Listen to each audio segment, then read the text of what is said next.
प्यारे बच्चों, अब आज हम लोग जो है 1.1 का जो है कल का बताए हुए सवाल से आगे बढ़ेंगे। कल मैंने बताया था एक्सरसाइज 1.1 का, जिसमें 1 नंबर सवाल मैंने बता दिया था। आज 2 से मैं शुरू करूँगा, लेकिन सबसे पहले जो है कल जो मैंने बताया था उसका एक बार जो है संक्षिप्त परिचय जल्दी से हो जाए, ताकि जो है रिवीजन के रूप में हम लोग देख लें। कल मैंने बताया था कि जो है जो चैप्टर का शुरुआत है जो रियल नंबर से, वो रियल नंबर क्या है, उसके जो है कितने भाग हैं और सभी संख्याओं के विषय में। तो वास्तविक संख्या मैंने कल ही बताया था कि वास्तविक संख्या संख्या हो गया 2, वास्तविक और काल्पनिक यानी इमेजिनरी।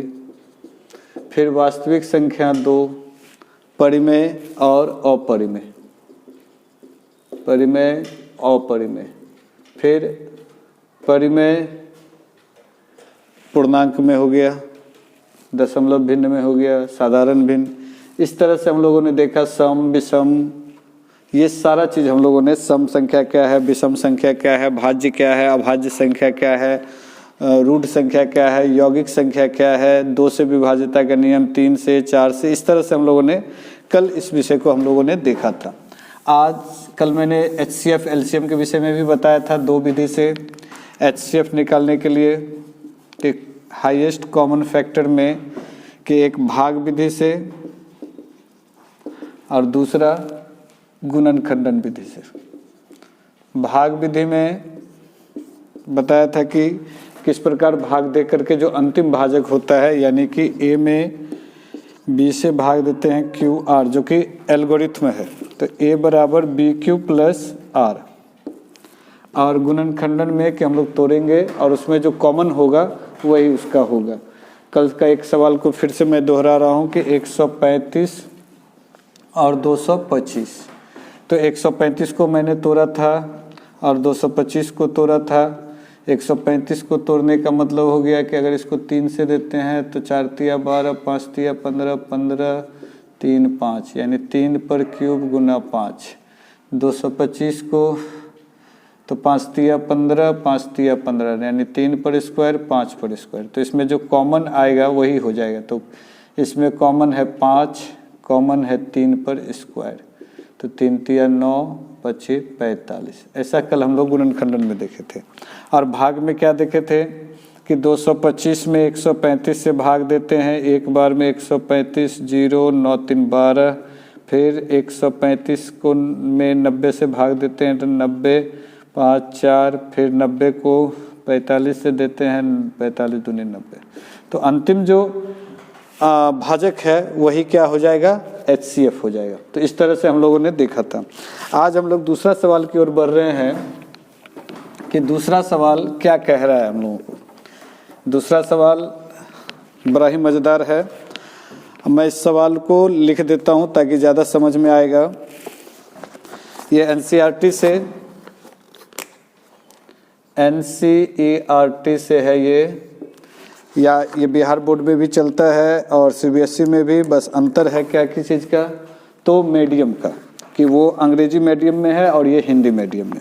तो इसमें सवाल ये है, सवाल मैं इसलिए लिख रहा हूँ ताकि इसको ज़्यादा अच्छा से समझा पाऊँ। दर्शाइए कि कोई भी धनात्मक विषम पूर्णांक, धनात्मक विषम पूर्णांक 6q + 1 या 6q + 3 या 6q + 5 के रूप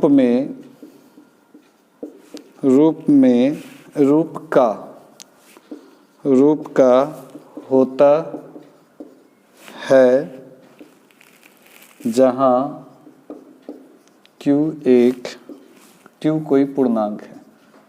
एक एक शब्द का मतलब समझेंगे, ताकि मैथ सिर्फ बनाने से मतलब नहीं है कि इसका कहना क्या चाह रहा है सवाल और हम लोगों को करना क्या है, इस सब पर हम लोग ध्यान देंगे। तो यहाँ सवाल है कि दर्शाइए कि कोई भी धनात्मक विषम पूर्णांक 6q + 1 या 6q + 3 या 6q + 5 के रूप का होता है जहाँ q कोई पूर्णांक है। तो हम लोग इसको सिद्ध करना है, मतलब दर्शाने का मतलब होता है सिद्ध करना। धनात्मक का मतलब होता है धनात्मक विषम पूर्णांक। तो हम लोगों ने कल पूर्णांक के विषय में जाना इंटीग्रल्स कि पूर्णांक क्या है, तो प्लस भी है, माइनस भी है और जीरो भी है, यानी धनात्मक, ऋणात्मक और शून्य को क्या कहते हैं, पूर्णांक कहते हैं। जैसे -3, -2, -1, 0, 1, 2, 3 etc, ये सभी क्या है, तो पूर्णांक है। और एक्चुअल में पूर्णांक क्या है, तो परिमेय है। तो परिमेय के दो हिस्सा होता है, उसमें से एक पूर्णांक है, और पूर्णांक में धनात्मक, ऋणात्मक और जीरो सभी आ जाएगा। तो धनात्मक विषम पूर्णांक, तो विषम धनात्मक अगर लेना है तो 3, 1, 5 ये सभी विषम है। 6q या 6q + 1 या 6q + 3 या 6q + 5 के रूप का होता है, ये हम लोग को दिखाना है, जहाँ q कोई क्या है, पूर्णांक। तो बहुत आसान है, हम लोग एल्गोरिथम के हिसाब से चलेंगे कि एल्गोरिथम में हम लोगों ने पढ़ा था कि अभी क्या कि a = bq + r। तो ये मान लेते हैं कि कोई पूर्णांक है। बनाने के हिसाब से इसका जो सॉल्यूशन है कि माना कि a कोई धनात्मक पूर्णांक है, माना कि a कोई धनात्मक पूर्णांक है, और इसमें भी क्या कैसा पूर्णांक है, तो विषम। तो यहाँ पर हम लोग लिख दे जो कि विषम है, या कि मिला के भी लिख सकते थे, जो कि क्या है, विषम है। अब यहाँ पर b, जैसे कि हम लोग a3, ये b आ गया कि b क्या है, तो b के पोजीशन में क्या है, 6 है ना। तो b यहाँ पर क्या हो जाएगा, प्रश्न से b बराबर क्या हो गया, 6। अब हम लोगों को लेना है r का पोजीशन कि r क्या है, तो r हो गया 0, 1, 2, 3, 4, 5, चूंकि 5 तक ही दिया हुआ है तो 5। अब हम लोग जान रहे हैं कि r बराबर एल्गोरिथम परिमेय से, एल्गोरिथम प्रमेय का से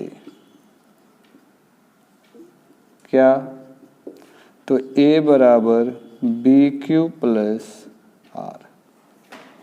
अब यदि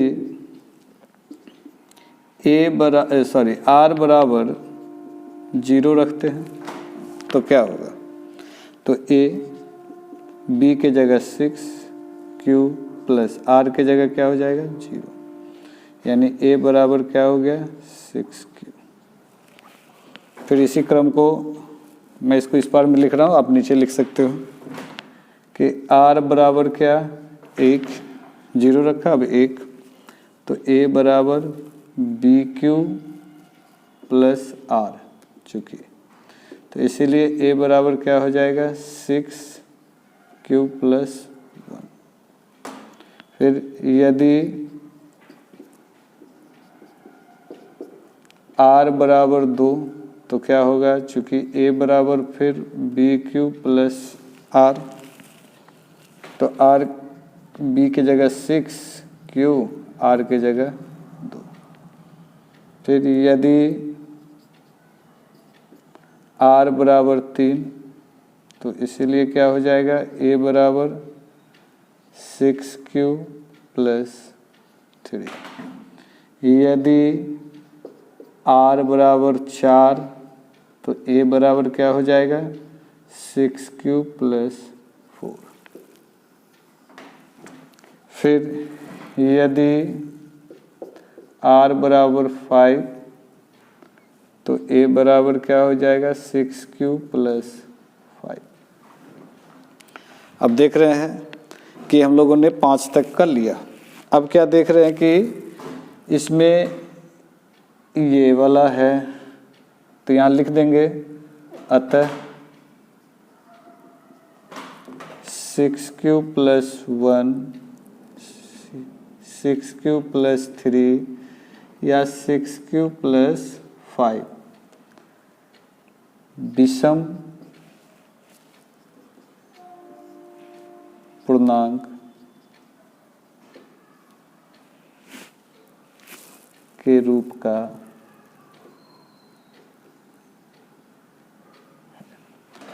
ये तो सवाल जो बनाना है वो मैंने बनाया।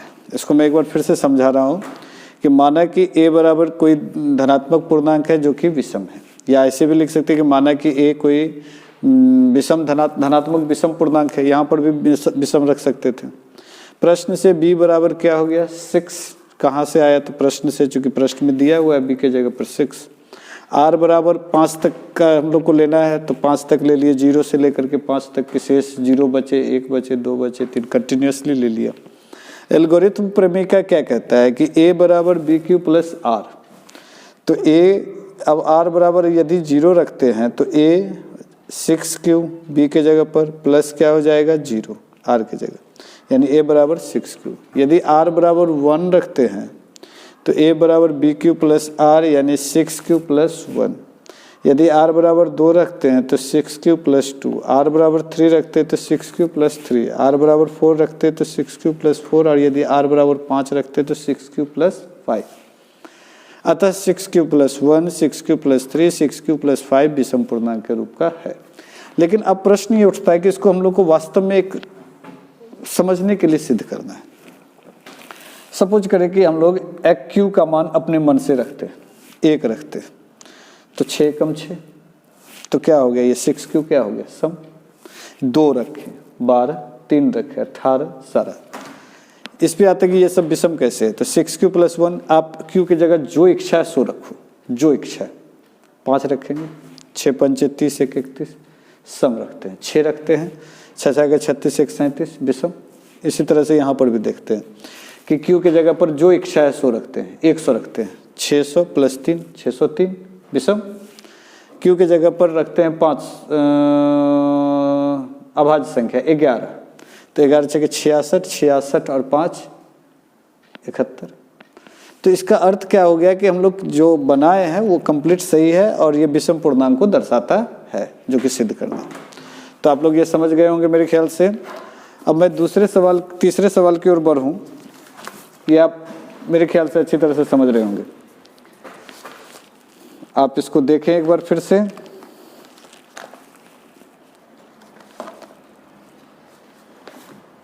तीसरा सवाल है कि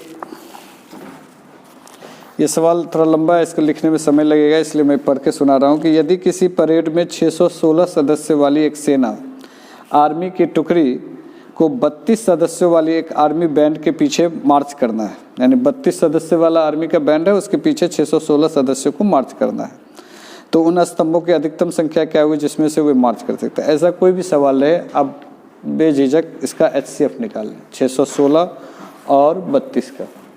तो 616 और 32 का हम लोग HCF निकाल लें।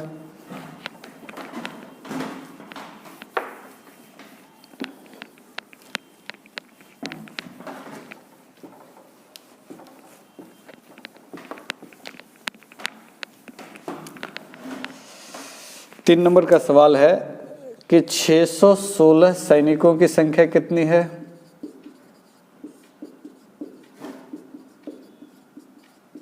छः 616 और बैंड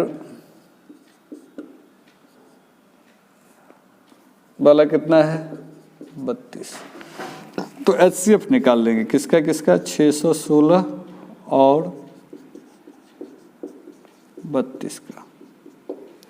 तो आप क्या करें, भाग विधि से, चूंकि एल्गोरिथम को हम लोग को देखना है, तो 32 से 32 दूनी 64 एक बार में जाएगा, 9 2 11, 5 3 2 5, ये 6 आ रहा है, मेरे ख्याल से 9 बार में जाना चाहिए, 9 दूनी 18, 9 ठीक है, 9 दूनी 18, 9 3 27, 1 28, तो 8 8 16 और नहीं जाना है, फिर 32, 8 4 32, तो इस तरह से अंतिम जो भाजक है, तो यहाँ पर हम लोग लिख भी सकते हैं, इसको लिखने का जो कल में बताया था मैंने कि 616 इक्वल टू क्या हो जाएगा, तो 32 गुने 19 प्लस 8।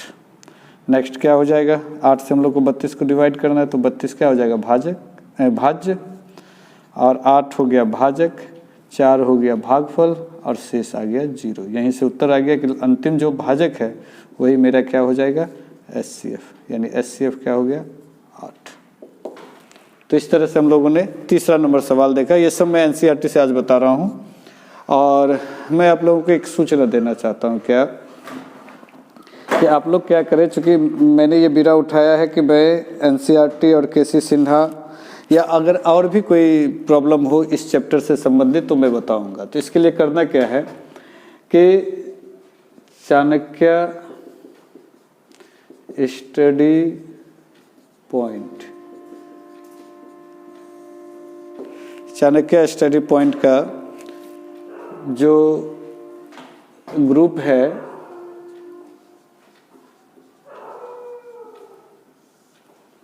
उस ग्रुप को आप जो है ज्वाइन कर लें। कौन सा ग्रुप है, तो व्हाट्सएप ग्रुप नहीं, टेलीग्राम का जो ग्रुप है। तो टेलीग्राम आप जान रहे होंगे, आप लोग सभी क्या करें कि चाणक्य स्टडी टेलीग्राम का जो ऐप है वो मेरे ख्याल से डाउनलोड होगा ही, तो उसको जो है डाउनलोड करके आप क्या करें कि टेलीग्राम में चाणक्य स्टडी पॉइंट सर्च करें और उसको ज्वाइन कर लें। उस ग्रुप को ज्वाइन जैसे ही करेंगे तो उसमें आपको जो भी प्रॉब्लम हो आप उस पर हमसे शेयर करें, मैं वहाँ से प्रॉब्लम को देखूंगा और आपको अगले दिन वीडियो के द्वारा आपको उसका सॉल्यूशन बता दूंगा। चूँकि मैं NCERT को फॉलो कर रहा हूँ अभी फ़िलहाल, तो KC सिन्हा में क्या है ना कि सारा सवाल जो है उससे मैच करता है। KC सिन्हा में वर्कआउट ज़्यादा है, और NCERT में क्या है कि 5 सवाल है, 5 सवाल चैप्टर का डिफरेंट है। लेकिन KC सिन्हा में क्या है कि 10 सवाल है, 20 सवाल है, लेकिन सब सेम सम है, मतलब एक जैसा सवाल है। तो आप क्या करो ना कि चाणक्य स्टडी पॉइंट टाइप करके टेलीग्राम से जो है ग्रुप में को ज्वाइन कर लो, और जो भी प्रॉब्लम आए वो उसमें जो है आप रखो। इसके अलावा क्या मैं करूँगा कि उसमें जो है प्रॉब्लम भी दूंगा, वर्कआउट दूंगा, होमवर्क दूंगा, और संभव है कि क्वेश्चन भी मैं देते रहूँगा PDF के रूप में। आप उसको सॉल्यूशन करें और आप अपना जो है क्वालिटी को बढ़ाएं। तो ये रहा आज का तीसरा सवाल। चौथा सवाल देखते हैं हम लोग।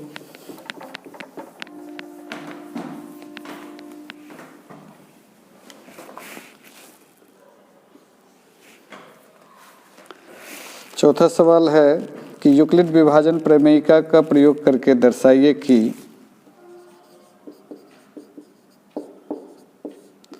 विभाजन प्रमेयिका का प्रयोग करके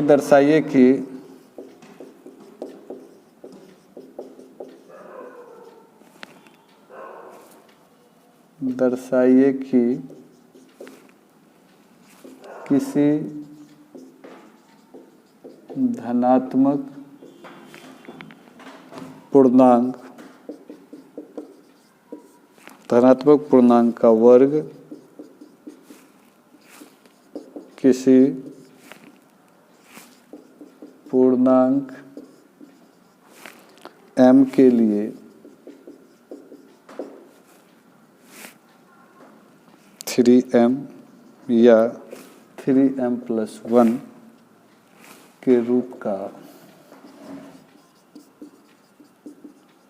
होता। मैं सवाल इसलिए लिख रहा हूँ, आने वाले समय में सवाल नहीं लिख करके समय इस पर ज़्यादा लग जाता है। तो ये चूँकि स्टार्टिंग है और उसमें सवाल लिखना इसलिए ज़रूरी है ताकि समझ में आ सके, तो मैं इसलिए सवाल लिख रहा हूँ। और मैं स्पष्ट कर दूं कि बहुत ज़्यादा अंतर नहीं है पिछले सवाल और अब के सवाल में। यहाँ पर है क्या कि यूक्लिड विभाजन प्रेमिका का प्रयोग करके दर्शाए कि किसी धनात्मक पूर्णांक का वर्ग, बस अंतर आ रहा है वर्ग, किसी पूर्णांक m के लिए 3m या 3m+1 के रूप में। तो बहुत आसान है, जैसे कि पिछले सवाल में बताया था, मतलब 2 नंबर सवाल में सेम वैसे ही है कि माना कि धनात्मक, चूंकि इसमें सम विषम कुछ नहीं कह रहा है, तो धनात्मक पूर्णांक इक्वल टू ए।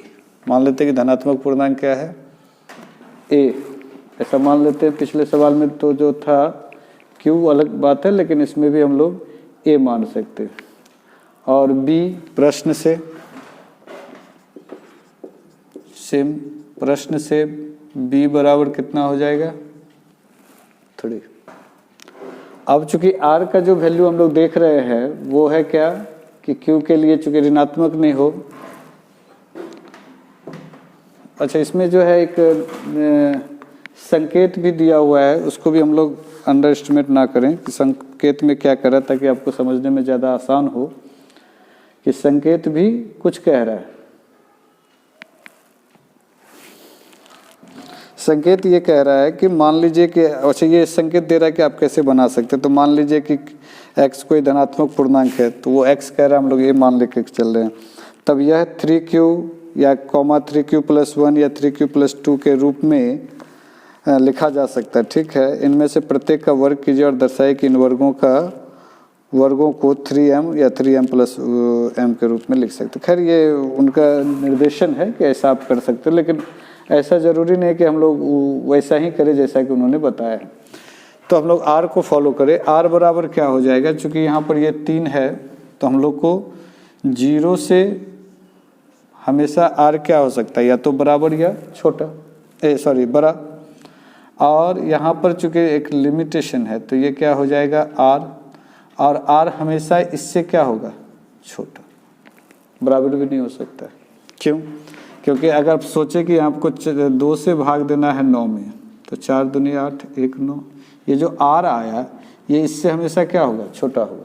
कभी भी ऐसा होगा तो ये भाग सही नहीं होगा ना। 10 में अगर हम 2 से भाग देते हैं, 4 दूनी 8, 2 शेष बच गया, कहेंगे बराबर हो गया, तो ये भाग ही गलत है, क्योंकि यहाँ तो पूरी कट जाना है, 5 दूनी 10।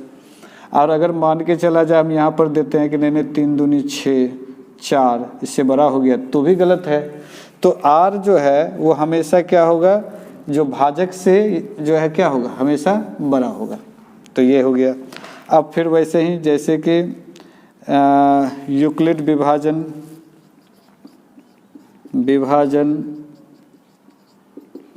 प्रमेयिका से, यानी एल्गोरिथम प्रमेयिका से क्या जानते हैं कि a बराबर BQ+R। अब यदि R यहाँ पर हम लोग क्या ले सकते हैं, तब 0 1, चूँकि 0 के बराबर है, 1 2 3 भी नहीं ले सकते हैं, चूँकि 3 के बराबर नहीं कह रहा, 3 से छोटा लेना R। तो R बराबर क्या रखे, यदि R बराबर क्या रखा है, 0, तो चूँकि a बराबर BQ+R, तो b के जगह क्या हो जाएगा, 3, q नहीं मालूम, r के जगह क्या हो गया, 0, तो a बराबर क्या हो गया, 3। लेकिन यहाँ क्या कह रहा है फिर, वर्ग, तो वर्ग करेंगे दोनों ओर वर्ग करने पर, तो a² बराबर 3q का स्क्वायर, यानी a² बराबर 9q²। अब हम लोग को इसमें सीक्वेंस में लेके जाना है, तो इसको क्या लिख सकते, 3 × 3q²। तो इसीलिए यहाँ पर m बराबर क्या हो गया, 3q²। अब फिर क्या करेंगे, इतना बना लेने के बाद अब देख लोगे, उतार लेना है। फिर अब क्या करना है कि यदि इसके बाद r बराबर क्या रखे, 1, तो चूंकि a बराबर BQ+R, तो b यानी 3q, r की जगह 1, तो a बराबर क्या हो गया, 3q+1। अब दोनों ओर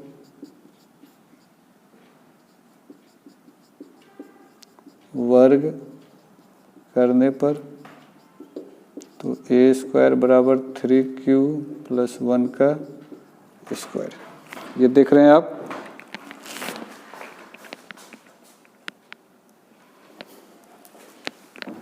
तो इसको स्क्वायर करेंगे तो ए स्क्वायर a + b का होल स्क्वायर, तो a square + b square + 2ab, तो 2ab मतलब 6q। इसको सीधा कर लेते हैं, 9q स्क्वायर + 6q + 1। अब हम लोग को 3m + 1 पे लेके जाना है, तो इसको हम लोग या तो इस दोनों में से कॉमन ले लेते हैं 3, तो 3q स्क्वायर + 2q + 1।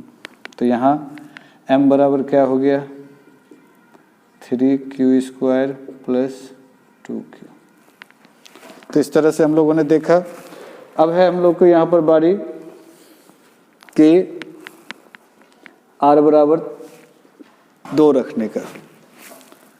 अगर r बराबर 2 रखते हैं तो क्या होगा, ये इसके बाद नेक्स्ट में जाना है। तो r बराबर यहाँ क्या रखें, 2, फिर दोनों ओर वर्ग करने पर तो यहाँ पर 2 रख करके वर्ग करते हैं, तो हो जाएगा 9q स्क्वायर + b स्क्वायर + 3 दूनी 6 दूनी 12, 2ab 12q, तो यानी 9q स्क्वायर + 12q, इस 4 इसको फिर से हम लोग लिख सकते हैं 9q स्क्वायर + 12q + 3 + 1। अब यहाँ पर इसमें से हम लोग क्या करें, 3 को बाहर ले लें और 3q स्क्वायर + 4q + 1 + 1। अब m बराबर क्या हो जाएगा, तो 3q स्क्वायर + 4q + 1। तो इस तरह से ये 3 स्टेप में, चूँकि r को हम लोग को 3 स्टेप में लेके जाना है, तो अब क्या हो गया, तो ये बस लास्ट में वही लिख लेना कि इसी पूर्णांक के लिए होता है। तो इस तरह से आपका सॉल्यूशन हो जाता है कि अतः मैं ये प्रश्न को मिटा रहा हूँ, इसके ऊपर जो है इसका फाइनल टच दे रहा हूँ क्या, कि अतः जो प्रश्न कह रहा है, अतः 3m, ये 3m ही था प्रश्न में, 3m या 3m + 1 के रूप का होता है। तो इस तरह से हम लोगों का प्रश्न संख्या 4 बन गया। अब हम लोग इस चैप्टर के आखिरी सवाल की ओर बढ़ रहे हैं, जो एकदम हूबहू इसी तरह का है। और मैं अगर नहीं मिटाता तो सब मैं उसी को एडिट कर देता कि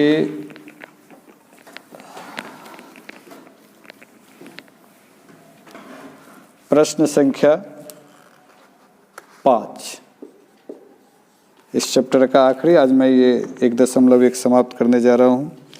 इसमें बस कह रहा है क्या ना कि सेम सवाल है, लेकिन यहाँ पर घन कह रहा है, जिसमें उसमें वर्ग करना था, इसमें घन कह रहा है। तो 9m कह रहा है, 9, अब सवाल देख लेना चैप्टर से, और 9m + 8।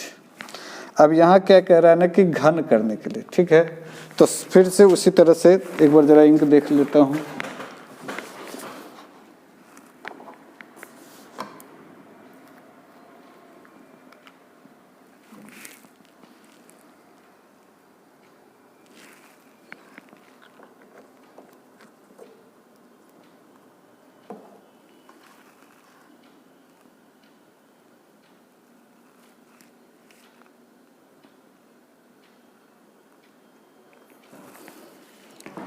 तो इसमें भी है कि माना कि धनात्मक ही होगा, माना कि धनात्मक पूर्णांक, ठीक है। माना कि धनात्मक पूर्णांक बराबर क्या, ए प्रश्न से b बराबर यहाँ पर जो है, मेरे ख्याल से अगर हम लोग 3 लेके चले, चूँकि इसमें तो 9m ही दिया हुआ है, लेकिन अगर b हम लोग a बराबर 3q 27, चूँकि यहाँ पर लेना है घन लेना है ना, b बराबर 3 लेकर के चलते, वैसे 9 भी ले सकते हैं, थोड़ा सा वो लंबा जाएगा। अगर 9 लेकर चलते मैं दोनों हिंट कर देता हूँ। अगर 9 लेकर चलते तो ठीक है। तो r बराबर फिर हम लोग को क्या लेना होगा, तो जैसे कि हम लोग देखें क्या कि 0 के बराबर r और क्या होगा तो 9 से छोटा। अब फिर हम लोग को r बराबर तो क्या हो जाएगा 0 1 2 3 4 5 6 7 8 इतना तक जाना होगा, थोड़ा लंबा हो जाएगा जैसे कि अभी सवाल बना रहे थे।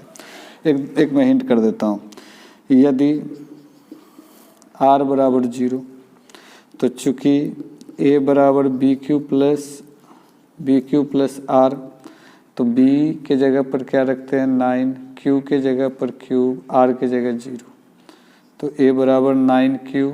अब चूँकि दोनों ओर उसमें वर्ग कहा था, इसमें क्या करना है घन, दोनों ओर घन करने पर, अगर दोनों ओर घन करते हैं तो क्या होता है a क्यूब 9 क्यूब का होल क्यूब, तो a क्यूब 9 तिया 27 729 क्यूब यानी a क्यूब।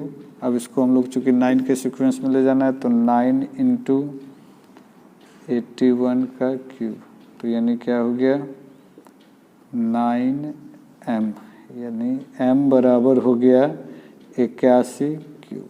ये करना है। ये तो सिर्फ r 0 का हुआ, फिर इसी तरह 1 2 3 करके आप बनाएं और मेरे ख्याल से बन जाएगा। तो आज हम लोग देखा कि 1.1 जो है पूरी तरह से समाप्त हो गया है। आप लोगों के लिए होमवर्क रह गया क्या कि एक बार फिर से NCERT का प्लस KC सिन्हा का आप एक्सरसाइज 1.1 विथ एग्जाम्पल, यानी उदाहरण जो उसमें सॉल्यूशन है जो ऑलरेडी सॉल्व्ड है, सिर्फ उसका क्वेश्चन लेना है। मतलब मैं चाह रहा हूँ कि मैक्सिमम प्रैक्टिस हो, तो सॉल्व कर लेना है। और जो भी प्रॉब्लम आए उसको मैंने अभी बताया कि आप जो है इसमें डालें चाणक्य स्टडी पॉइंट कह करके, और आपको उसका सॉल्यूशन भी मिलेगा। आप उस ग्रुप को ज्वाइन कर लें ताकि अगर टेस्ट वगैरह मैं अरेंज कर पाऊँ तो आप लोग उसका भी फ़ायदा उठा सकते हैं। तो आज के लिए इतना ही, हम लोग फिर मिलते हैं नेक्स्ट क्लास में। बहुत बहुत धन्यवाद।